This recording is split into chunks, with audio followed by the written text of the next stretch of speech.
Tom R. of Village Church. Welcome to Village Connect. In this session, we're going to be looking at two stories in Mark's Gospel. So I want to invite you to read them now. Turn to chapter 11 and read verses 1 through 11, and then skip down to verse 15 and read verses 15 through 19, all in chapter 11 of Mark's Gospel. Give the video a pause now and read that together, and when you finish, come back and we'll start the conversation.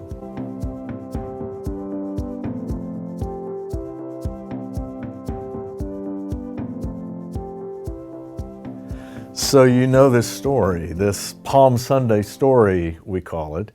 Jesus rides a donkey into Jerusalem. The crowds gather around. They sing hymns of praise, and they cast their cloaks and palm branches before him.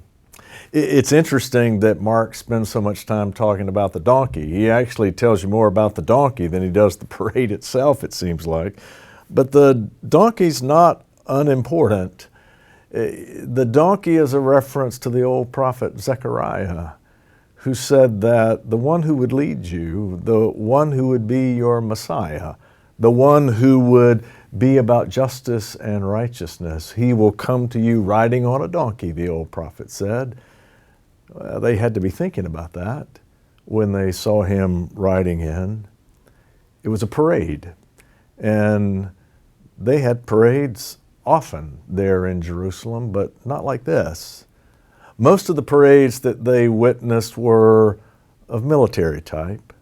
There was probably lots of armor and horses, and there was the flash of steel and the kicking of dust, and the parade was a celebration of military might, of strength, and in this context, a celebration of oppression, because there would be no one in Jerusalem who would want the Roman guard ruling over them.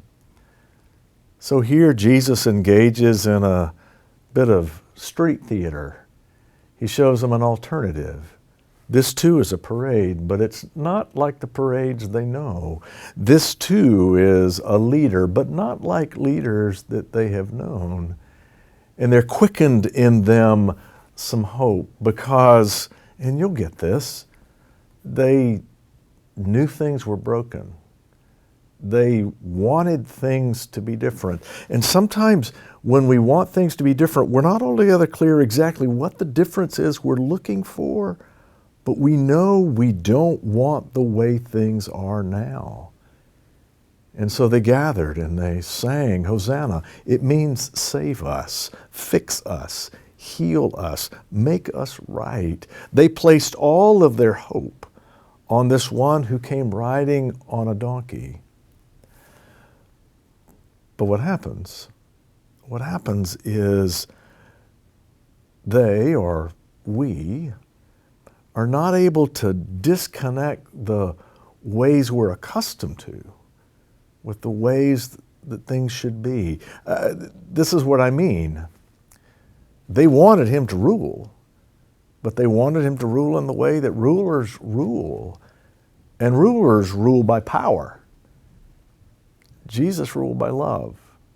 It's different and it's important. And it is time. It's always time for us to ask, how can the city be?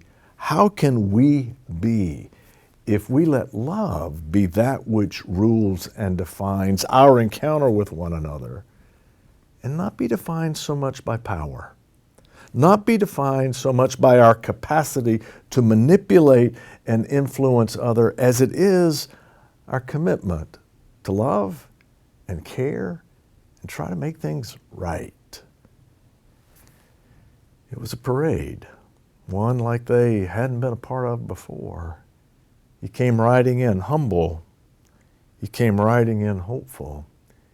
He came riding in to give all he had to help make the city right, because he loved them and he loved the city.